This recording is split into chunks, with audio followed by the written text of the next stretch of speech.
Hello and welcome to livealittlehigher.com. This week we read Parasha Ki Savo, and the parasha begins saying Vehaya Ki Savo.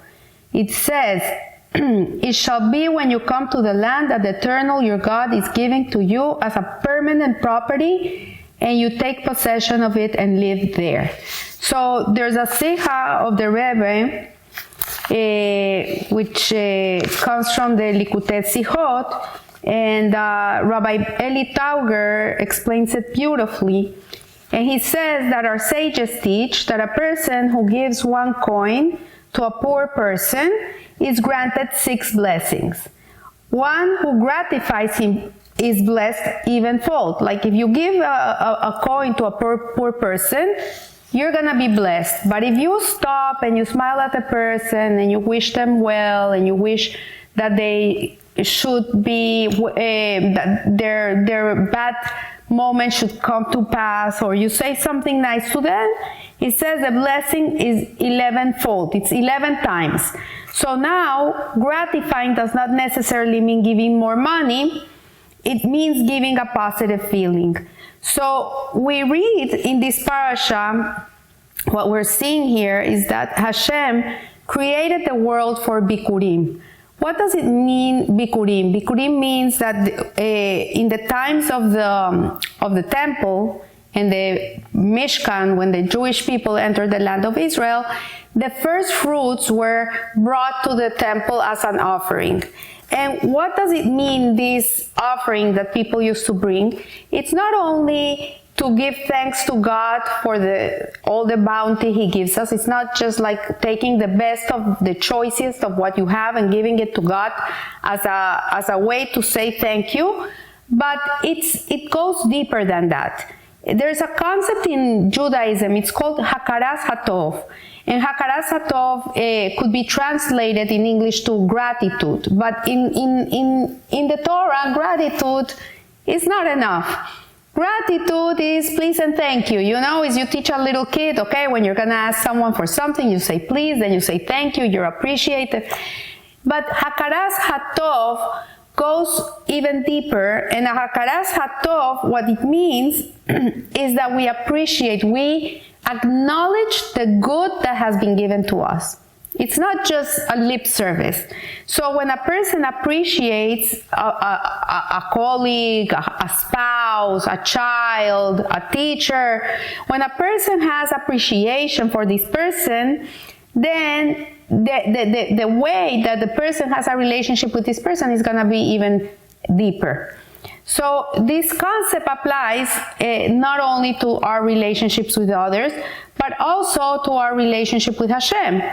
And we see that in this parasha Ki Savo, where it starts telling us that describing this mitzvah of Bikurim, the first fruits which the Jews would bring to the Beit HaMikdash, is actually let's say the foundation of being a Jew. This is the foundation. A Jew has to be a person that not only is grateful for everything they have, but we have to also appreciate where it comes from, appreciate what we have. You know, you can come with a gift to someone and give them something very special and very expensive, but if the person doesn't appreciate it, they don't know what you're giving them, they have no idea if this is a better watch than this watch, for them they're all the same. Yeah, they're gonna be grateful, thank you, so nice of you that you thought about me. But if the person understands the price that he paid for this watch, that he had to be in a waiting list for this watch, that this watch had to be shipped from a very far away place, that this person put so much effort in giving you such a gift, then the love for that person is going to be even grander. So this mitzvah of Bikurim was instituted to show that our gratitude for the good God has granted us, and to display our appreciation to Him for granting us all the blessings of this world. And this appreciation is not expressed merely by saying thank you, but through deed. This is the way in which we really show Hashem how appreciative we are. And a person would select his first fruits and make a special journey. He would put the first of what he got, the best of his best. He would put it in a beautiful basket, and he would make a journey to Jerusalem to show Hashem how grateful he was. So, moreover, the first fruits would thereby become consecrated, indicating that a lasting connection to God's holiness had been established. So, here comes a connection with the whole Torah and the whole idea of service to God and fulfillment of mitzvot. The 248 mitzvahs we do, the ones that we do that are positive commandments, we do them out of love. They have to come from a place of appreciation. And the 365 negative commandments, the ones that we abstain from, they come from a place of a higher appreciation. It would seem like negative, don't. But really, when you abstain from things that are not permissible for you, because this is what Hashem desires, not because you invented it. He just desires that you don't eat shrimp, and He desires you don't eat pork, and He desires that you don't steal. All these no, come from a higher place of appreciation. Because when we come to appreciate Hashem for what He really is for us, which is everything, and then you appreciate this infinite giver of life, of wealth, of health, of everything, like that you can move a hand, it's because He gives you the energy that you can move a hand. When you come to appreciate this, then the connection is going to be even stronger. Because you will abstain yourself from doing things that are not permissible for you, not because you're scared or maybe I'm not going to have a good year. No, you don't do them because the love that you have for Hashem, the appreciation that you have for Him is so strong that you would never do anything that would show otherwise. And so this becomes an expression, the Bikurim is actually an expression of showing that we appreciate Hashem's kindness. And at every moment, a person is standing before God, and he can demonstrate that all of existence shares a bond with Him. So, as a preparation for the mitzvah of Bikurim, the Torah tells us, Ki Savo el haaretz. And when you will enter the land of Israel.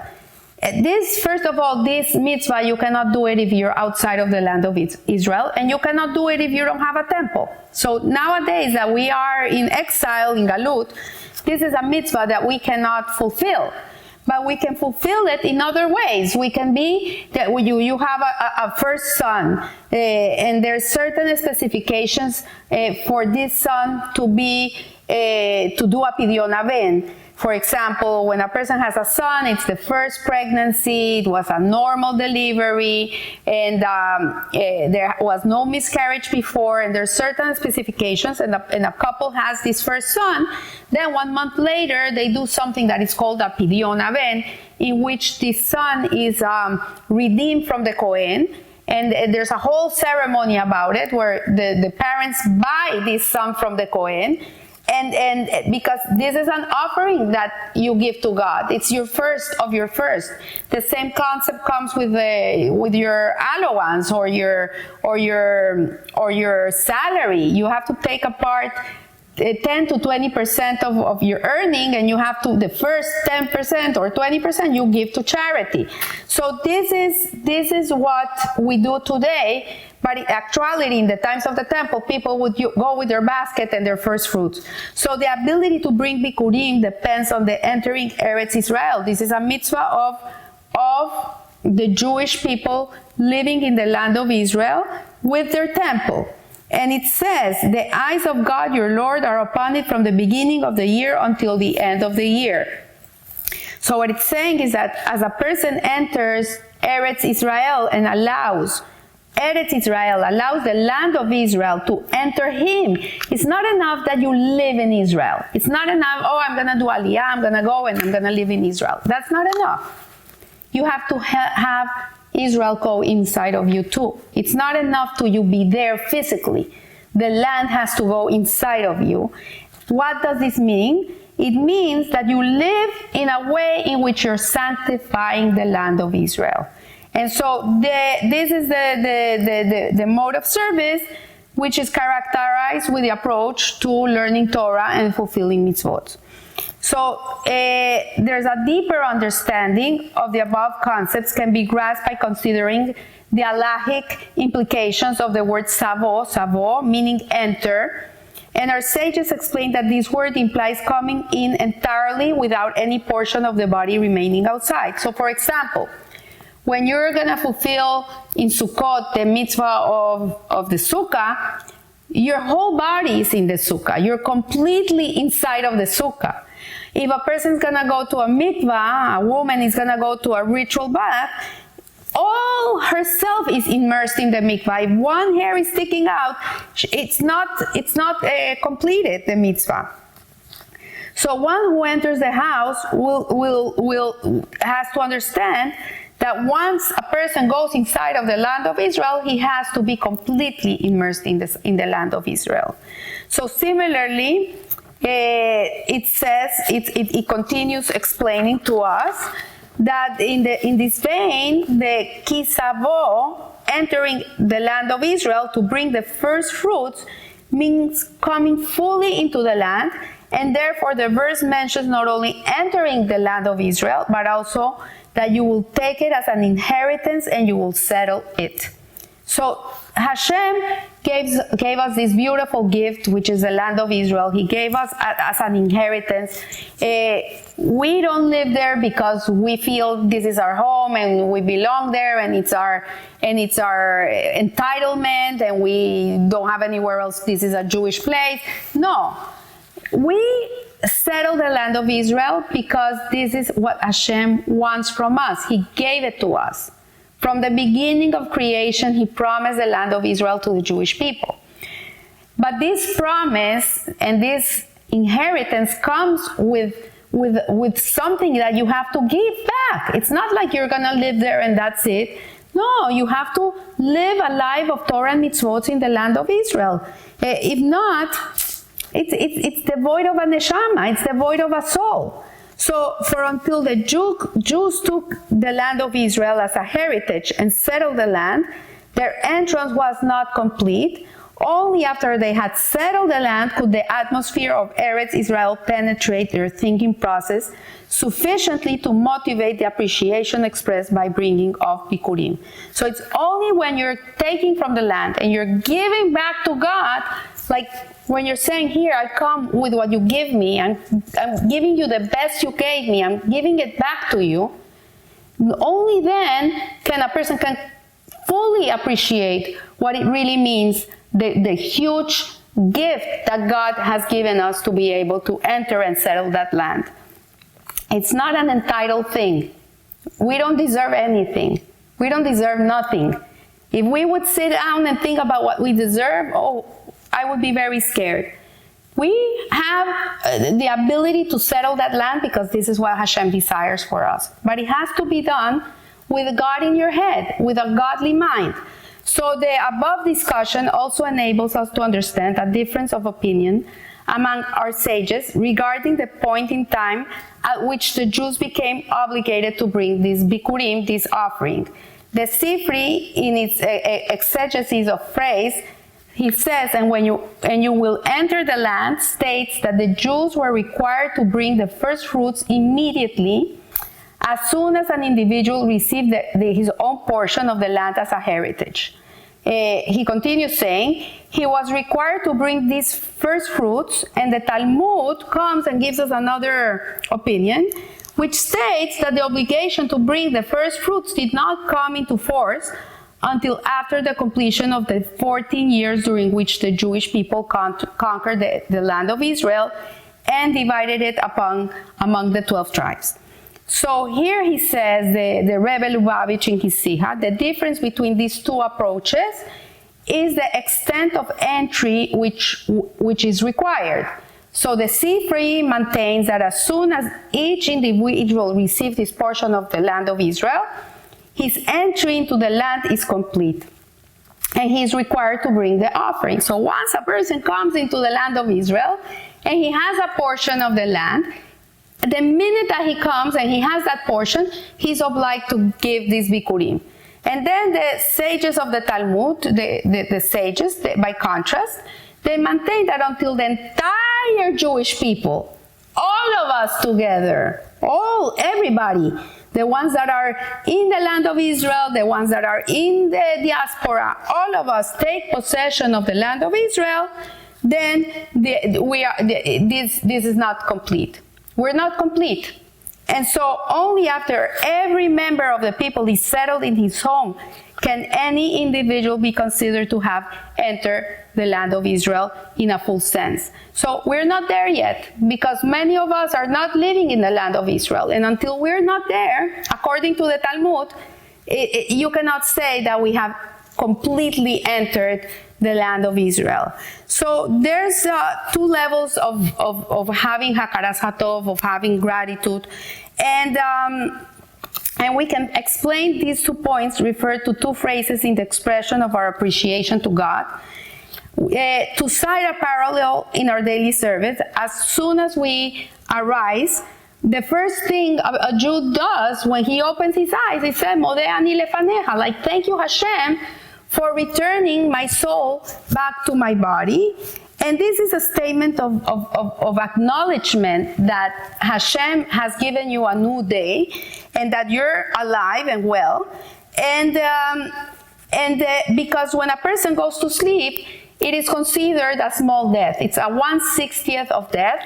When a person goes to sleep, the soul leaves the body and it goes around the heavenly spheres and it recharges to come back to the body. So, Hashem could have put my soul in your body and your body in my soul and whatever, and I would wake up with a different neshama, but Hashem doesn't do that. Hashem, not only the soul is going around, but the body is kept alive. A person that is sleeping is not dead. A person is moving, he's breathing, his lungs are working, his heart is beating. So a person that is sleeping is in a state of, let's say, it's a semi-death, because the soul is outside, went partying.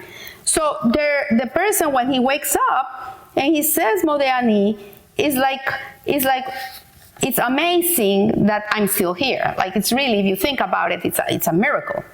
So in our prayers, which culminate with the modim, which is a prayer we say in the Shemona Esrei, in the silent prayer, in the Amidah, where we bend down and we acknowledge that Hashem continues giving us miracles and sustaining our life and doing everything He does for us.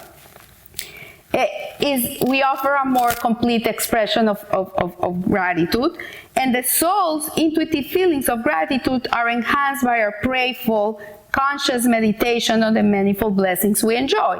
So one is, I open my eyes and I recognize I'm breathing, I'm alive, I'm here again. And the other one is a more deeper gratitude, because it's not only, okay, I'm alive, but I'm not only alive. Hashem gives me food every day. Hashem sustains me every day. He gives me everything I need every day.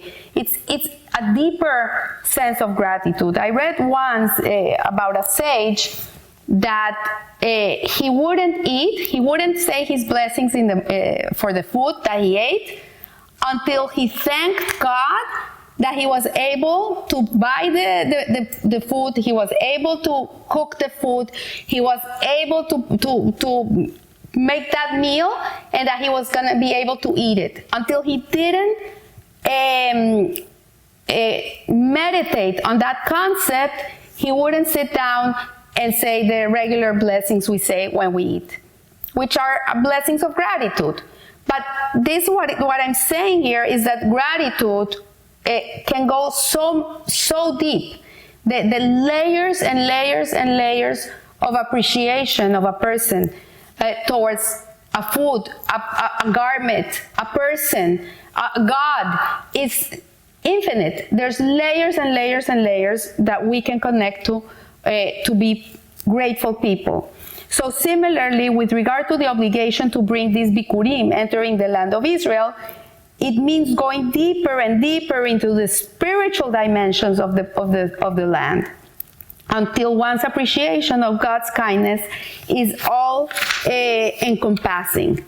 So yes, to live in the land of Israel is not just I live in the land of Israel. You know, someone told me one day, like even when you visit the land of Israel, even if you go for a vacation to the land of Israel, even if you were able to go there, it's not a free ride. There's a sehut, there's a merit for a person to be able to come to the land of Israel, including a vacation.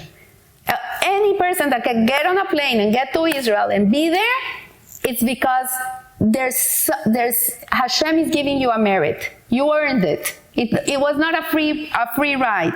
So Moshe Rabbeinu gave the Jews the promise of Savo, that we were going to enter the land of Israel while they were still in the desert. And this phrase serves as the name of the entire Torah reading, for the promise that we will enter Eretz Israel is sufficient to inspire a committed to observe all mitzvot mentioned in the reading. And similar concepts apply today, for we have been given the promise that we will soon enter the land of God, that the land that God is giving us as a heritage, led by, obviously, our Redeemer. And the awareness of this promise should inspire a committed strong enough to overcome the remaining challenges of exile. So yes, living in exile is not easy. It's a lot of darkness. It's a lot of concealment of divine light. But nevertheless, even if we don't live in the land of Israel, our hearts can be in the land of Israel, and we can live a life as if we were in the land of Israel, with our whole being immersed in the land of Israel. And how do we do it? By learning Torah and fulfilling mitzvot, by living up to the purpose for which we were created. When we are lamplighters, when we're bringing light to the world, to the darkest corners of the world, you are immersed in the land of Israel, because it's everything is interconnected. A Jew can live outside of the land of Israel, but he needs to have it within, and we cannot live without it. Then what's the purpose of being a Jew if it's not to learn Torah and fulfill mitzvot? So I want to wish you a blessed week, and remember, live a little higher. Thank you.